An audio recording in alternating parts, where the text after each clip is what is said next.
আমি ভাবছি যে আমরা মানুষগুলা ঠান্ডার সময় রাতের সময় কখনো ঢাকা ঢুকিয়ে নিয়ে তাও আমরা ঠান্ডা লাগছে, কম্বল তোমার ঢাকা নিয়ে থাকছি।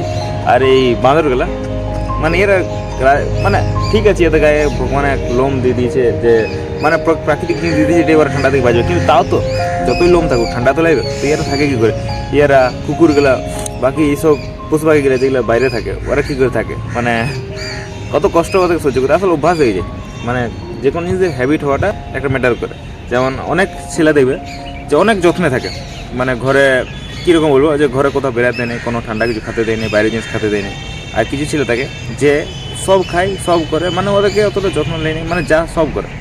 তো দেখবে যে যেগুলা সব করে, মানে কোনো কিছু মানে নাই, কোনো বাধা মানে নাই, ওদের শরীর খারাপ অনেক কম হয়। আর যেগুলোকে বেশি যত্ন নেই ওগুলো একটুতে শরীর খারাপ হয়ে যায়। ওরা সেই আমরা যেটা রাগায় সবাই পোলট্রি বটি, তো ওইরকম হয়ে যায়।